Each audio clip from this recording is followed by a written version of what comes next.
अंगारा अंगारा अंगारा। चंद्रमा में आग दिखाई दे रही है, तारे दिखाई दे रहे हैं, कोई नीचे नहीं गिरता। हनुमान जी ने विचार करके मुद्रिका गिराई और मुद्रिका में लिखा है राम नाम। मां संकट के समय तो राम नाम का ही स्मरण करो। यह मुद्रिका कहां से आई, किसने दी? चकित चितौ मुद्री पहचानी। हनुमान जी श्री राम कथा कहने लगे। जानकी जी ने कहा जितने इतनी सुंदर कथा सुनाई उसे भी तो देखें।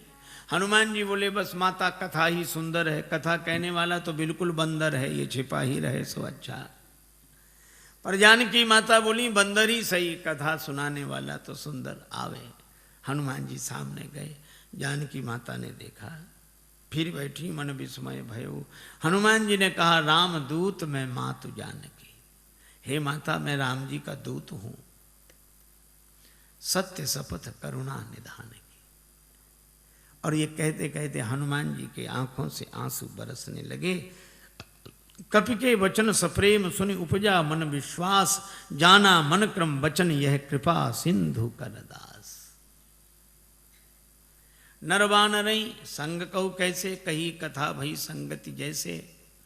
परिचय होने पर कुशलता पूछने के बाद श्री जानकी जी ने एक ही बात कही, अह नाथ हो निपट बिसारी।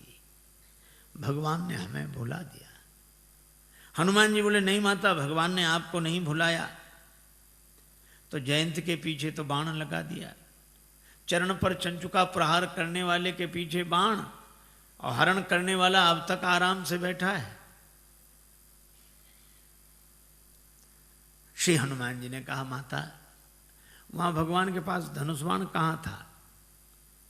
प्रभु तो आपका श्रृंगार कर रहे थे।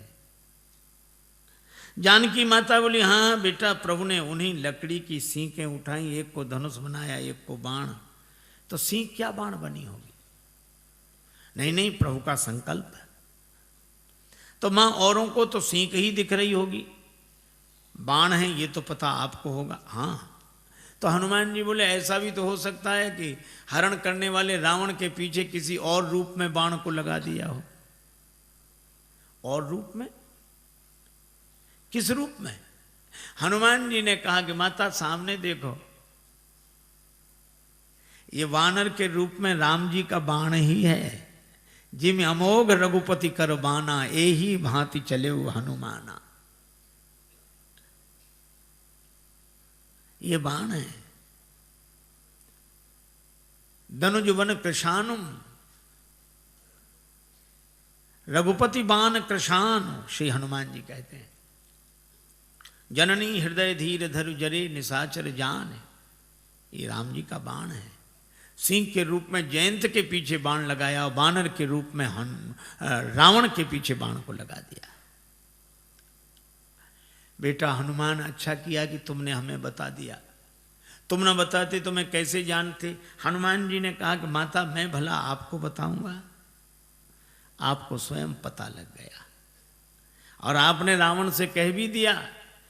जब रावण ने कृपाण उठाई तो आपको लगा क्या मैं यहाँ बिल्कुल अकेली हूँ? तो जैसे ही आपने सोचा तो आपको पता लग गया कि हनुमान यहाँ है। तो आपने रावण से भी कहा, अस मन समुझ कहत जान की, खल सुधि नहीं रघुवीर बाण की। अरे खल, तुझे राम जी के बाण की खबर नहीं है। अगर अंतर कथाओं का सहारा न लिया जाए तो राम जी के बाण के रूप में तो यहाँ अर्थ श्री हनुमान जी का ही ध्वनित होता है।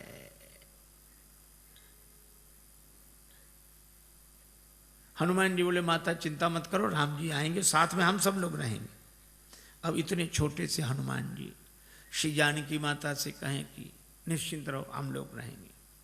जानकी माता बोली बेटा सभी बानर तुम्हारे जितने हैं।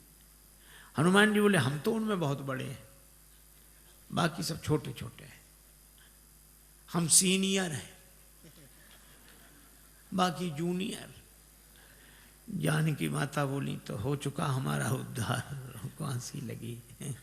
जहां सीनियर इतने से हों, कई बार मुझे लगता है ये अंग्रेजी का शब्द है सीनियर। सी माने देखो, नियर माने नजदीक से ही जो दिखे, दूर से दिखे ही नहीं। हनुमान जी ने कहा माता संदेह है। जानकी माता ने कहा मोरे हृदय परम संदेहा, सुन कभी प्रकट कीन निज देहा। श्री हनुमान जी ने विशाल रूप में अपने को प्रकट किया। जो जानकी माता हनुमान जी को ऐसे देख रही थी वो ऐसे देखने लगी। बेटा भरोसा हो गया, हनुमान जी छोटे बने। जानकी माता ने आशीर्वाद दिया और कहा कि वत्स हनुमान, जब तुम इतने बड़े थे तो इतने छोटे बनकर क्यों आए? हनुमान जी ने कहा कि माता बेटा कितना ही बड़ा हो पर माँ के आगे तो छोटा ही है, और मैं तो छोटा ही था, फिर इतने बड़े कैसे बने? कहा यह तो आपकी कृपा दृष्टि का चमत्कार है। आपकी दृष्टि जिस पर पड़ जाए वही छोटे से बड़ा बन जाता है। हनुमान जी ने कहा कि माता मुझे आशीर्वाद मिल गया। अभी तक मैं राम जी का दूत था, लेकिन अब सीता राम जी का पूत हूं। आपने आशीर्वाद दिया, पर मेरी माता मेरा आज जन्म हो गया है। जानकी माता बोली मुझे भी तुम्हारे जैसा बेटा मिल गया। श्री हनुमान जी ने कहा माता जन्म लेते ही मेरी एक आदत है, बड़े जोर की भूख लगती है। अंजनी माता के गर्भ से जन्म हुआ, जन्मते जगी जठर की ज्वाल, गगन में मारी एक उछाल, कृषे रवि बाल जाने फल लाल, आपकी जय हो जय हो जय हो। श्री हनुमान जी ने सूर्य भगवान को ही फल समझ के मुख में रख लिया। बाद में देवताओं ने प्रार्थना की तो छाण दियो रवि कष्ट निवार। एक सज्जन ने श्री तुलसीदास जी से कहा कि सूर्य भगवान उदय होते तब लाल रहते, थोड़ी देर में पीले पड़ जाते हैं, क्यों? श्री तुलसीदास जी बोले हनुमान जी के डर से, कि कहीं हनुमान जी फिर फल न समझ लें। जाको बाल विनोद समुझ मन, डरत दिवाकर भोर को। जब हनुमान जी बड़े हुए तो सूर्य भगवान से पढ़ने गए, गुरुदेव मुझे पढ़ाइए, मैं आपकी शरण में आया हूं। सूर्य भगवान ने देखा कि इस बालक को तो पहले भी कभी देखा है, पर याद नहीं आ रहा कहाँ देखा है। याद आ गया, आ गया, ये वही बालक है जो एक बार बचपन में आया था। ऐसे विद्यार्थी को पास रखना ठीक नहीं। पढ़ते पढ़ते कब भूख लगा, उतनी दूर से छलांग लगा कि आ गया, अब तो ये सामने ही रहेगा। सूर्य भगवान बोले हम चलते फिरते गुरुजी हैं, एक जगह नहीं रहते, तुम एक जगह रहने वालों से पढ़ो। हनुमान जी बोले हम चलते फिरते विद्यार्थी बन जाएंगे, गुरुजी पढ़ेंगे आपसे ही। ये तो गले ही पड़ गए। सूर्य भगवान ने कहा एक बात और है कि आमने सामने रहे तब तो पढ़ाई होगी। हम आगे आगे चलेंगे तो हमारी पीठ तुम्हारी तरफ, तुम आगे आगे चलोगे तो तुम्हारी पीठ हमारी तरफ, फिर पढ़ाई कैसे होगी? हनुमान जी ने कहा ये बात तो कठिन है। सूर्य भगवान बोले इसलिए तो कह रहे हैं रहने दो। पर हनुमान जी ने कहा गुरुजी इसका भी समाधान मिल गया। क्या? हम आपके आगे उल्टे चलेंगे, किसी की पीठ किसी की तरफ नहीं। सूर्य भगवान बोले वाह क्या विद्यार्थी मिला है, पढ़ाई अभी शुरू नहीं हुई है और पहले से गुरुजी के आगे ही उल्टे चलेंगे, तो फिर पढ़ने से लाभ क्या? जब उल्टे ही चलना है तो पढ़ने से लाभ क्या? हनुमान जी बोले गुरुदेव अगर उलटकर नहीं चले, जिंदगी नहीं बदली, तो भी पढ़ने से लाभ क्या? और हनुमान जी उल्टे ही चले। पाछले पगन गम मगन गगन मग क्रम को न भ्रम कपि बालक बिहार सो। तो सूर्य भगवान श्री हनुमान जी के बल से परिचित। कुछ लोग कहते हैं कि हनुमान ठुड्डी टेढ़ी पड़ गई इंद्र के वज्र की चोट से, पर तुलसीदास जी कहते हैं नहीं नहीं, इंद्र के वज्र की चोट हनुमान जी की ठुड्डी को नहीं लगी, हनुमान जी की ठुड्डी की चोट इंद्र के वज्र को लगी। जाकी चिबुक चोट चूरन किए रदमद कुलिस कठोर को। ऐसे वीर बजरंगबली ने कहा माता भूख लगी है, तो आज क्या विचार है? फल सामने ही है। लागी देख सुंदर फल रूखा, रावण की वाटिका है का उसका हमें डर नहीं, आप तो सुख पूर्वक आशीर्वाद दो। जानकी माता ने कहा रघुपति चरण हृदय धरि तात मधुर फल खाओ। हनुमान जी वाटिका में प्रवेश किए। राक्षस तो स्वभाव से आलसी।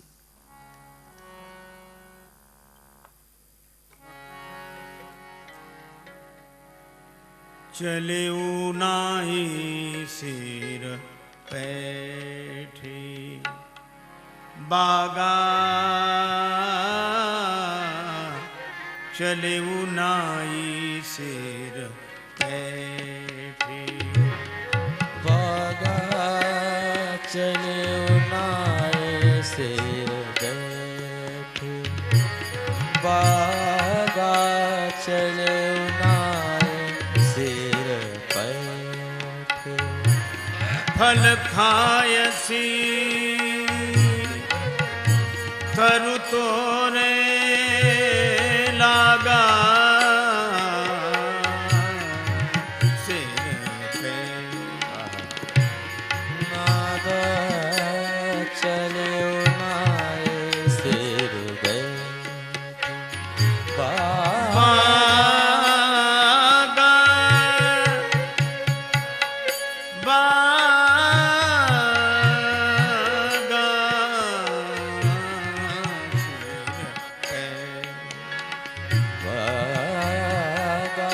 चले नाय सिर बैठे। हनुमान जी ने बगीचे में प्रवेश किया। राक्षसों ने देखा बंदर आया, बंदर बंदर बंदर। दूसरा राक्षस वाले आते रहते हैं ऐसे बंदर, स्वभाव से ही आलसी। हनुमान जी ने कहा आए नहीं तो फल खाए। अरे बंदर फल खाए जा रहे। अरे फल खाएगा 2 4 10 क्या। हनुमान जी ने तब पेड़ उखाड़ने शुरू किए, तरु तोड़ने लगा। अब पेड़ उखड़, अब इनको होश आया कि रावण को क्या जवाब देंगे, पेड़ ही गायब। क्या कर रहे हो? हनुमान जी ने कहा तुम्हारी प्रतीक्षा, आओ। और जो आए सो हनुमान जी गदा की जरूरत ही नहीं पड़ी। जिस पेड़ के फल खा रहे थे वही पेड़ उखाड़ के राक्षसों पे मारा। कुछ बचे गए पुकारत कछु अधमारे। अधमरे थे वो गए। अच्छा जो पिट कर जाएगा डरा हुआ, वो लंबी बात नहीं बोल पाता, हाँफ रहे थे। रावण ने कहा क्या हुआ? नाथ एक आवा कपी भारी, 2 ही 2 अक्षर मिलेंगे इस पंक्ति में। थोड़ी सांस ठहरी, अब कहते हैं सो अशोक वाटिका उजारी। अक्ष कुमार को भेजा, पर कपीशम अक्षहंतारम, ये सुभट को लेकर आया था। चला संगले सुभट पारा। हनुमान जी ने अक्ष कुमार का वध किया। बंधु निधन सुन उपजा क्रोधा। आप लोगों ने बताया कि वो कपि नहीं महाराज, मरकट है, मार काट मचाए है। मेघनाद बोला मैं चलता हूं। अब रहे महाभट था कि संगा, भट्ट सुभट महाभट, पर धन्य हमारे बजरंग बली, सबको भटा भट्ट कर दिया, एक नहीं बचा। कजू मारे से कजू मर देसी, जिस पर पेड़ पटका उसे मार दिया। और एक राक्षस को इस हाथ में पकड़ा, एक को इसमें बड़ा रूप, तो ऐसे ऐसे रगड़ दिया। अब वो चिल्लावे बचाओ बचाओ। हनुमान जी कहते हैं मजीरा बजा के कीर्तन करने की आदत है, हम समझ रहे हैं कीर्तन नहीं हो रहा है। और जो हमें बचाओ, बचाएं तो तब जो ऊपर तक पहुंचेगा। बंदर को गिराओ, जो पांव के पास गए तो कछु मिली ऐसी धरी धूरी। ये कछु थोड़े बहुत नहीं है। पर तुलसीदास जी ने ना संख्या लिखी ना नाम। किसी ने तुलसीदास जी से पूछा कि ना आपने नाम लिखी ना संख्या। तुलसीदास जी बोले मरने दो, राक्षस हैं, कौन से बड़े महापुरुष हैं जो इनकी पुण्य जयंती मनाई जाएगी, सो याद रखें सब। मेघनाद को भी लगा कि प्राण जाने ही वाले हैं, तो उसने ब्रह्मास्त्र का प्रयोग किया। हनुमान जी परम वीर हैं, लेकिन बड़ों का सम्मान करना जानते हैं। ब्रह्मास्त्र में बंध गए। मेघनाद लेकर आया। रावण ने कहा कौन है तू? कह लंकेश कवन तै कीसा, कई के बल बन घालिस खीसा, मारिस निश्चर कही अपराधा, कौसट तो न प्राण कई बाधा। हनुमान जी सुनते रहे। बाद में बोले जाके बल लवले सते जिते चराचर जहारी, तास दूत में जाकर हरि आने प्रिय नारी। मैं राम जी का दूत हूं।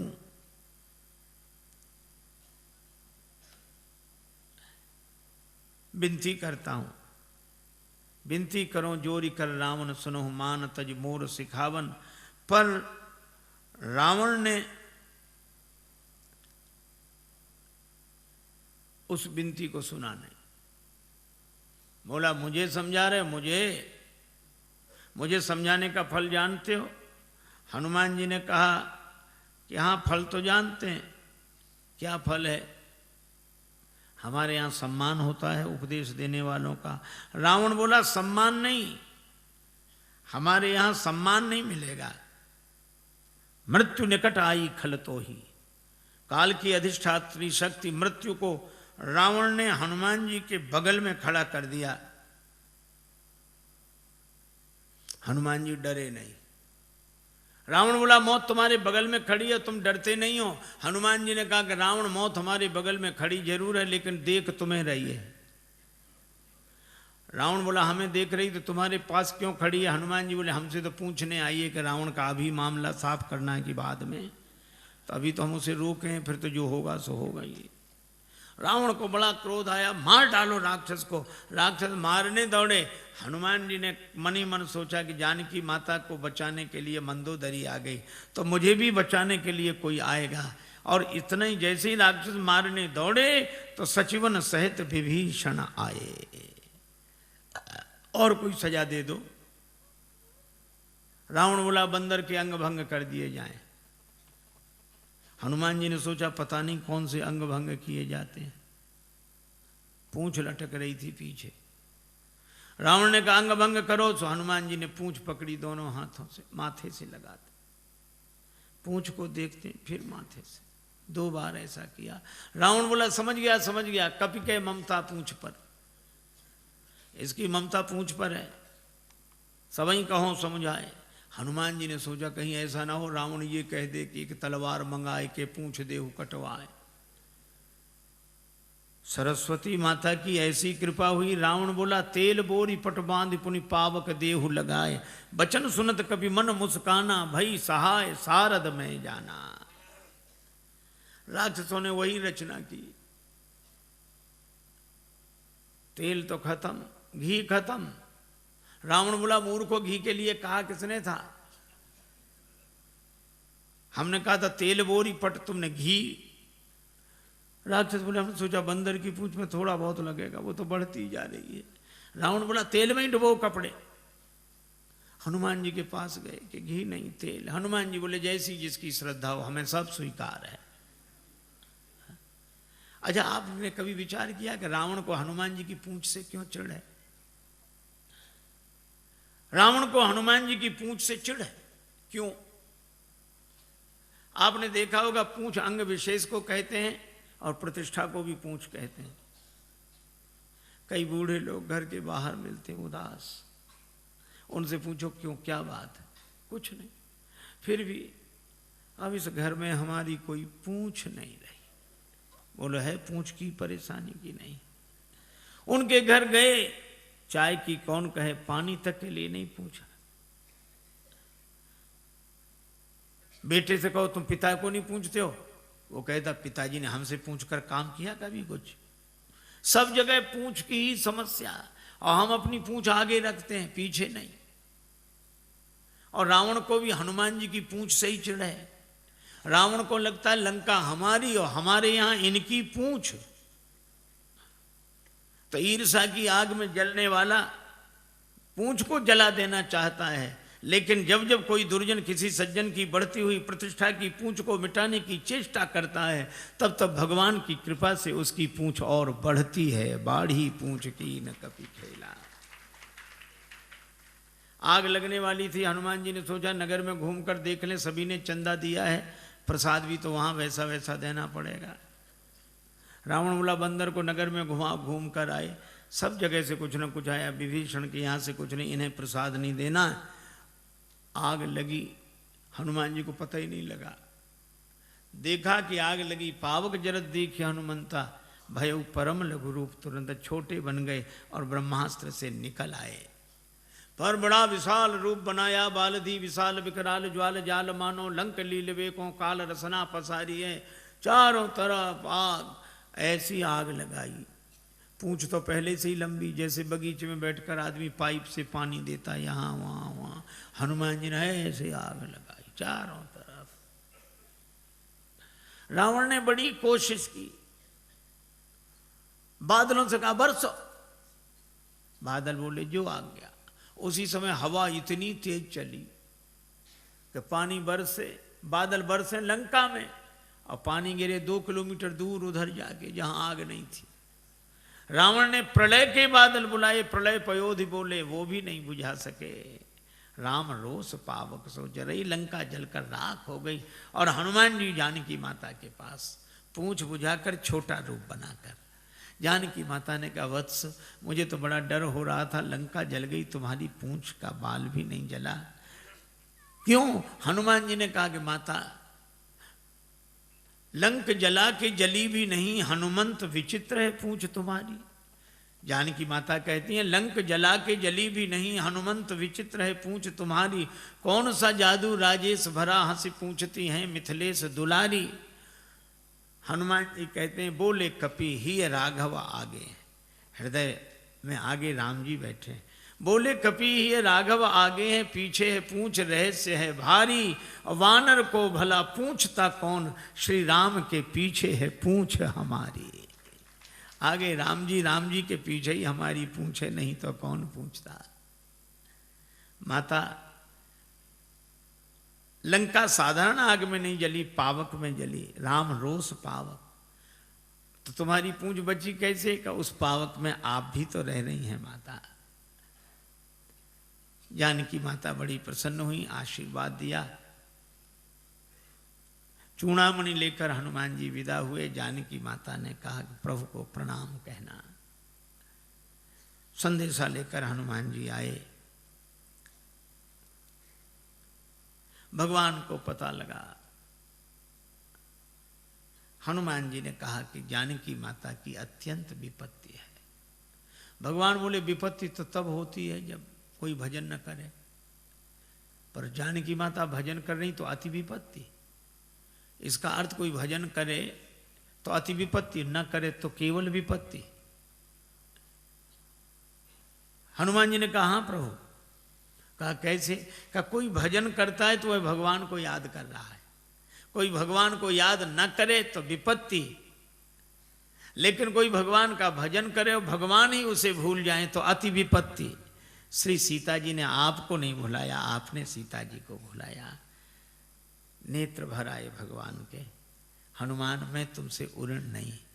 हनुमान जी चरणों में गिर गए। भगवान उठाना चाहते हैं, हनुमान जी उठना नहीं चाहते। प्रभु मैं बालक हो गया जानकी माता के यहाँ जाकर, अब बालक की मर्जी, उसे उठना होगा उठेगा, नहीं उठना होगा तो नहीं उठेगा। उठो उठो हनुमान, हम भी तुम्हें हृदय से लगा लें। हनुमान जी बोले, चरणों में अच्छे मिलेंगे तो आधी जिम्मेवारी हमारी, आधी आपकी, और जो आपके चरणों में गिर जाता है उसकी पूरी जिम्मेवारी आपकी। भगवान हनुमान जी को उठाकर हृदय से लगाते हैं। वानर वाहिनी के संग प्रस्थान करके समुद्र किनारे आए। पुल बनना है। विभीषण जी कहते, महाराज समुद्र से विनती करो। लक्ष्मण जी कहते, सुखा डालो। भगवान ने कहा, ऐसे ही करो। 3 दिन विनती की, नहीं माना। लक्ष्मण धनुष बाण लाओ, और समुद्र विप्र रूप में सामने आया। महाराज क्षमा करें। भगवान ने कहा कि वानर वाहिनी कैसे उतरे, उपाय बताया। नल नील के स्पर्श किए हुए पत्थर पानी में तैरेंगे, पुल बनाइए, और इस बाण से मेरे उत्तर तट पर रहने वाले राक्षसों को समाप्त कर दीजिए। अब देखो कितनी अद्भुत बात है। कोई न डूब रहा, उसके गले में पत्थर बांध दो तो जल्दी डूब जाता है, और पत्थर को कितनी भी ऊंचाई तक फेंको पर आएगा नीचे। ये पत्थर मानो कर्म का स्वरूप है, कर्म कितना ही ऊंचा करो अंत में नीचे लाएगा।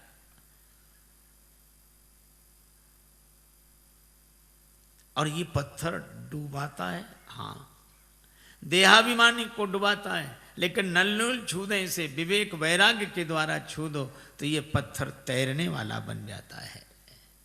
पर ये विवेक वैराग्य उन्हें जिन्हें गुरुदेव का आशीर्वाद मिला हो, लरिकाई ऋषि आशीष पाई, पुल बना, भगवान की सेना पार हुई। भगवान ने कहा कि अंगद जी को फिर भेजो। अंगद जी गए। हनुमान जी हैं पूरे साधु, अंगद जी हैं पूरे सिपाही। साधु आस्था की स्थापना करता है, सिपाही के द्वारा व्यवस्था की बात विधिवत होती है। अंगद जी ने नगर में प्रवेश किया, रावण का बेटा मिल गया। बंदर बोले वही राक्षस बोले वही बंदर फिर आ गया। लेकिन रावण के बेटे ने लात उठाई, मार नहीं पाई। अंगद जी ने गही पद पट के भूमि भमाई। राक्षस बोले ये बंदर वो नहीं, दूसरा है ये तो। रावण के बेटे को ही मार डाला, हाथ गिरते ही ऊपर गया। अंगद जी रास्ता नहीं पूछ रहे तो भी बता देते इधर से इधर से इधर से। अरे रास्ता काहे को बता रहे? बोले आगे बढ़े, यहाँ से तो पीछा छूटे। और रास्ता इसलिए भी बता रहे हैं कि हम तो पहले ही समझ गए थे, वही नहीं समझा जो सिंहासन पर बैठा उसी को समझाओ। अंगद जी को देखकर सभासद उठे। रावण ने फटकारा तो बिचारी न बैठ पाए न उठ पाए। कौन है तू? अंगद जी ने जो उत्तर दिया वो बड़ा अद्भुत। कहे लंकेश कवन थे बंदर। हनुमान जी के सामने तो रावण बोलता गया, अंगद जी ने बोलने ही नहीं दिया। कहे लंकेश कवन थे बंदर। अंगद जी बोले मैं रघुवीर दूत दस कंधर। तू कहे हमसे बंदर, हम कहें आदरणीय श्रीमान जी पूजनीय। एक चौबे जी थे, उनसे कोई कहे चौबे जी तो चौबे जी कहते हाँ जी, और कोई कहे चौबे तो फिर कहते क्यों बे। अंगद जी ने कहा कि तू मुझसे बंदर कहे, और अंगद जी फिर चुप नहीं हुए। मम जन कहीं तो रही मिताई तव हित कारण आयूं। भाई मेरे पिता से तुम्हारी मित्रता थी, तुम्हारे भले के लिए आया हूँ। मेरा कहना मानो, पुरजनों को और रानी महारानियों को साथ में लेके दांतों के नीचे तिनका दबाओ, कंठ में कुल्हाड़ी रखो और फिर भगवान से जाकर प्रार्थना करो तो मेरा भरोसा है कि भगवान तुम्हें क्षमा कर देंगे। और जो वैसे ही नहीं जा रहा था, इतनी शर्तों के बाद जाएगा। अंगद जी सोचते हैं कि जाए ही नहीं सो अच्छा। रावण बोला तेरे पिता से मेरी मित्रता, कौन है तेरा पिता? अब रावण खूब जानता है ये बाली का बेटा है, लेकिन पूछा ऐसे ताकि अंगद कहें कि बाली तो मर गए। मैं पूछूंगा कौन सी बीमारी हुई क्या? राम जी के बाण से। तो रावण बोला मैं फिर कहूंगा कि जिसने तेरे बाप को मार डाला उसी की सेवा करते शर्म नहीं आती? बाप की मृत्यु का बदला लेना है तो हमारे साथ आ। लेकिन जैसे ही अंगद जी से कहा कि तुम्हारा पिता कौन, तो अंगद जी बोले 6 महीने जिसकी बगल में दबे रहे उस बाली को भूल गए। रावण ठाका लगा, बोला हाँ हाँ हाँ हाँ हाँ हाँ रहा बाली वानर में जाना। आजकल बाली कहाँ है? अंगद जी बोले 8-10 दिन में तुम भी वहीं पहुंच जाओगे जहां बाली है। वही कुशलता बताए। रावण बोला तुम्हारे कठोर वचन में सहन कर रहा हूं क्योंकि मैं धर्मात्मा हूं। अंगद जी बोले तुम्हारे जैसा धर्मात्मा कौन? परित्य हरण करने वाला तो धर्मात्मा तुम ही हो। शर्म नहीं लगती? डूब न मरो धर्म व्रतधारी। रावण ने कहा तू मुझे नहीं जानता, मैंने अपने सिर काट काट कर शंकर जी को चढ़ा दिए, मैं वीर हूं। अंगद जी ने कहा इंद्रजाली अपना पूरा शरीर काट देता है, कोई उसे सेना में भर्ती नहीं करेगा कि बड़ा वीर है। मैंने जला दिए सिर। अंगद जी बोले जरा ही पतंग विमोह, बस पतंगे रोज जलते हैं। दूसरे दिन अखबार में खबर नहीं छपती कि पिछली रात इतने पतंगे वीर गति को प्राप्त हुए। ये कोई वीर गति है? मैं कैलाश पर्वत उठा लिया, इतना भार उठाने वाला हूं। अंगद जी बोले जानवरों में सबसे ज्यादा बोझ गधा उठाता है। भार वहीं खर वृंद, ते नहीं वीर कहा वहीं समझ देख मति मंद। रावण बोला मैं चलता हूं तो धरती हिलती है। अंगद जी बोले तुम्हारे चलने से हमारे राम जी के छोटे भैया लक्ष्मण जी बोलते हैं तो धरती हिलने लगती है। लखन सकोप बचन जब बोले, डगमगान मही दिग्गज डोले। रावण बोला ऐसा? तो बड़े भैया को तो बोलना ही नहीं पड़ता होगा, धरती हिल जाती हो। हाँ नहीं बोलना पड़ता। वे धनुष पर हाथ फेरे, सर चाप कर फेरन लगे तो भूधर डगमगे। रावण बोला क्यों रे? बाली तो इतना गप्पी नहीं था। बाली न कबू गाल असमारा, मिली तपसिन तय भय से लवारा। अंगद जी बोले करके दिखाऊं। जब ते कीन राम के निंदा क्रोध बंत अति भयो कपिंदा कटकटान मही कुंजर भारी दो भुजदंड तमक मही मारी और जो पृथ्वी पर प्रहार किया डोलत अवनी धरती हिल गई सभासद खसे रावण के मुकुट गिरे छीना झपटी मची 6 मुकुट रावण ने सिर पर लगाए 4 मुकुट अंगद जी ने राम जी की शरण में भेज दिए। अब विचार करो 10 सिर और 6 मुकुट कितने सुंदर लग रहे होंगे। लेकिन रावण से किसी ने कहा कि सुंदर नहीं दिख रहे। बोले भले ही सुंदर न लगे 2 तो ज्यादा हैं इधर। अंगद से कहा उठा के फेंक दो इसको, राक्षसों को फेंक दो। अंगद जी बोले बाद में फेंकना, पहले चरण हिला दो। सभी राक्षस गए, चरण नहीं हिला। तासु सभा की ओ कठिन प्रण जय तौल्यो कैलाश तुलसी प्रभु प्रभुता कहो कि सेवक को विश्वास। अंगद जी का पांव नहीं हिला। तुम ही बचे हो। रावण आया, जैसे ही चरण पकड़ने लगा अंगद जी ने पांव हटा लिया। रावण बोला यह क्या किया? अंगद जी बोले झुकना यहां सिखा रहे हैं, पर चरण पकड़ना हो तो भगवान का पकड़ो। साधु वही है झुकना अपने चरणों में सिखाए, पर चरण भगवान का पकड़ाए। रावण को बड़ा बुरा लगा, लेकिन करता क्या। अंगद जी आए, राम जी से कहा कि युद्ध अवश्यम भावी है। दूसरे दिन से युद्ध आरंभ हुआ।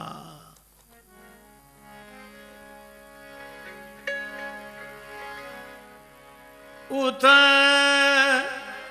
रावण इत राम दुहाई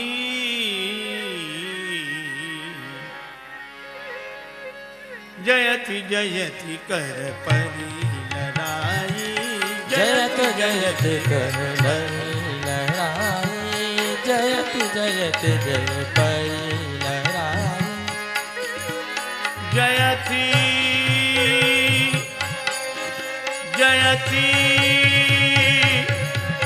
कर परी लड़ाई कर परी लड़ाई। जयत जयत कर परी लड़ाई जयत जयत कर परी लड़ाई जयत जयत कर परी लड़ाई। लड़ाई शुरू हुई।